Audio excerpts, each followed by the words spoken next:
Hi folks, James here, and this is my retro Megadrive pickups vid. I actually picked all these up on the weekend, but I had to wait for a delivery during the week, and they finally come, and I've finally got the time to do this again.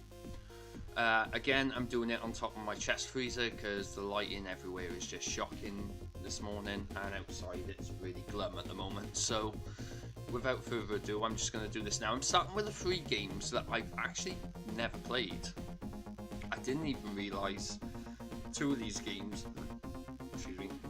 I didn't even realise 2 of these games were around, and that was Krusty Super Fun House and Sylvester and Tweety. Now I believe these are platforming games. Now I have played another one of the Simpsons games, which I'll bring up in a bit, but these do look pretty cool games. I'm not sure about Sylvester and Tweety. I actually took a gamble on this one to pick up and have a go myself. I haven't yet got around to playing it because I'm playing all the games that I'm playing in my childhood. And this one, obviously Krusty Super Fun House, like I said, I'll bring that one up in a bit. And why can't I get rid of this light?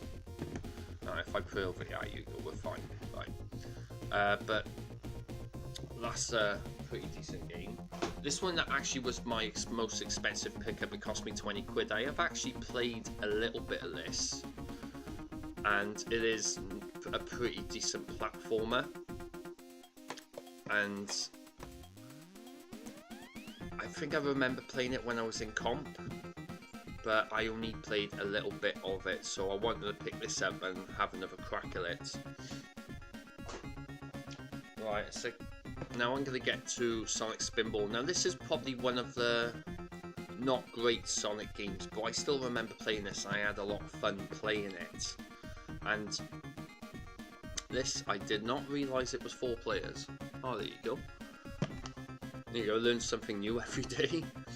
But I remember this is just like a box standard pinball game where you try and get 3 Chaos Emeralds per level, and then you take on Dr. Robotnik. It's pretty much like a big pinball game in a way, but you don't see the entire pinball table, you just follow Sonic around and all. This one, again, you're going to notice a lot with these games, they're going to be platformers. And here is another one, the Animaniacs.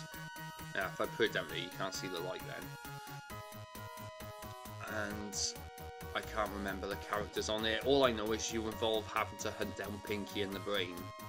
And if you remember watching the cartoons of these were a lot of fun to watch. Again, made by Konami. This is what I mean with Konami back in the day. Konami was such a brilliant company, and it's a shame what's happened to them. But again, this is a pretty cool platformer. I believe this only cost me a £5 as well, and yeah, it's just an absolutely brilliant game.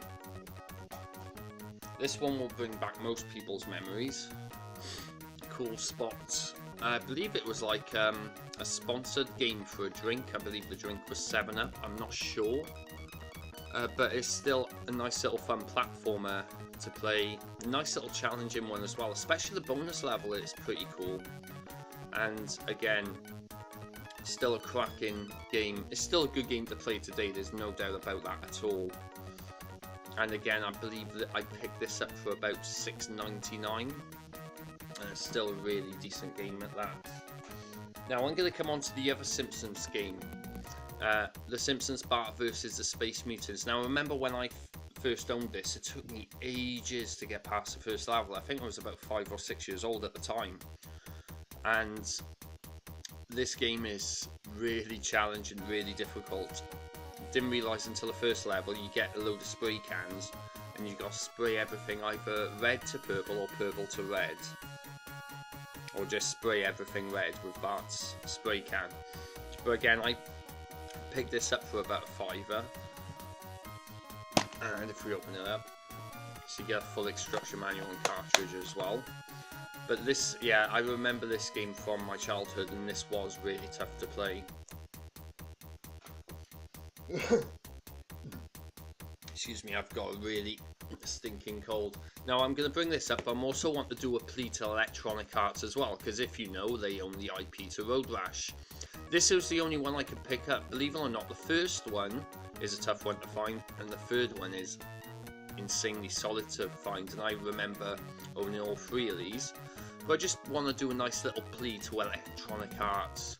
You own the IP to Road Rash. I am begging you, please, please, please, please, please, do not reboot Road Rash. Now, if they have rebooted Road Rash into some shitty mobile game, let me know in the comments below.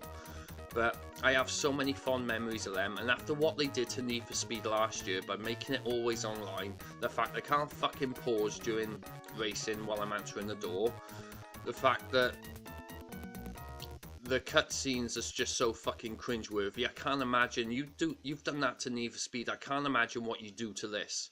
I really mean it. Do not reboot this. This is a classic. It should remain a classic. Do you get it, EA? No, you don't. But yeah, don't you dare. Don't you dare. But anyway, I picked this up for a tenner, and Road Rash is just such a brilliant game. And yeah. Don't you dare, EA, I'm warning you.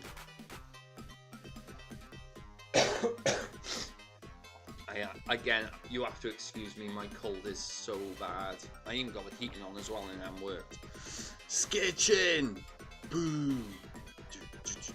No, I'm not going to do the music. I may have the music of this playing in the background, I'm not too sure. But this is a nice little rollerblading game where you go up against other skaters, and you knock them down and you try and race to the finish and become first. Now, interesting story how I got this when I was little. I owned Rise of the Robots. Now, if you remember playing Rise of the Robots, it is a terrible, terrible, terrible fighting game. And it was horrible. And I remember there was this computer exchange service where you actually send in a game and you choose to have one back, but I couldn't think of what game to have back, so I just said, look, just send me a random one, and they sent me this. And the amount of fun, I had more fun in about the first half an hour of playing this game than I did in about the 6 or 7 hours I did playing Rise of the Robots. This game is a pure, utter classic. And again, done by Electronic Arts. Don't you dare fucking reboot this either, alright? You understand? Good, right. This is a cool game as well. I remember playing this in college on an emulator with some of my friends. It's California Games.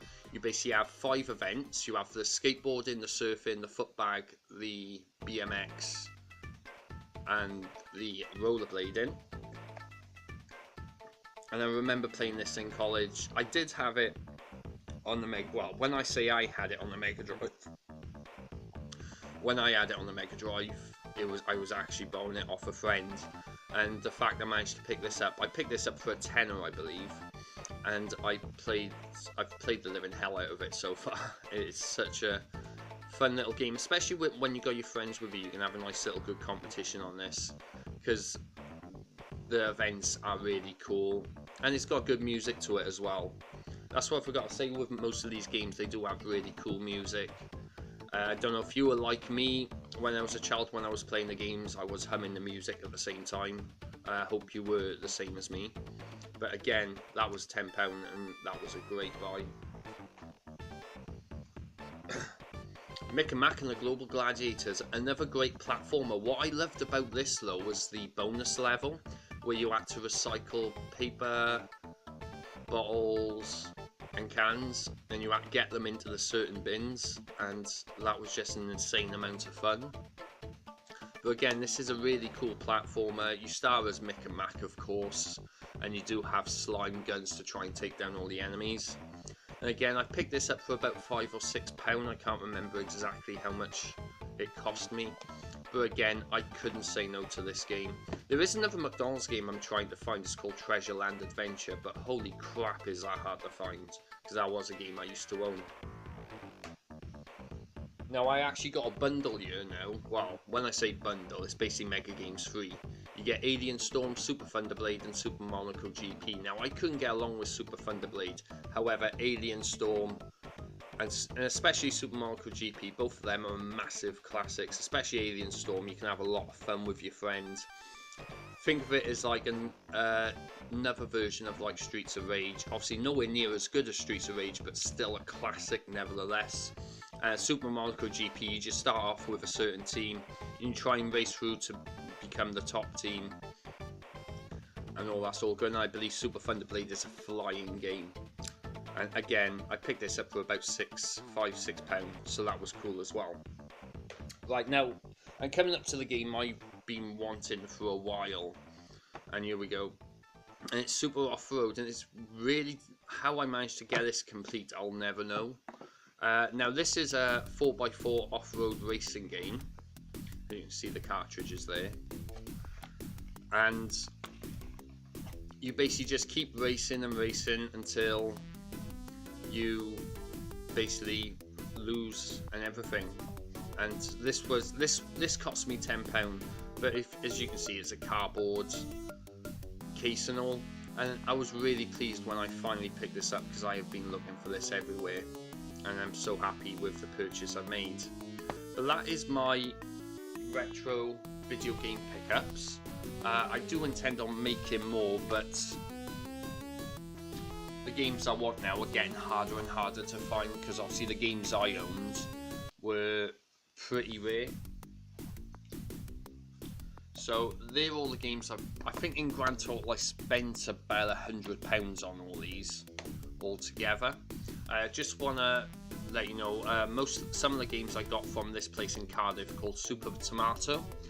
It is based on Salisbury Road in Cardiff. If you do live in Wales, make sure you check the place out. It's not just Megadrive stuff they do as well. They do figurines, they do plushies, toys, they do manga, comics, and obviously they cover obviously Nintendo, Sega, Atari, and Micro. And I actually saw the Atari system there when I went, and it's pretty cool stuff.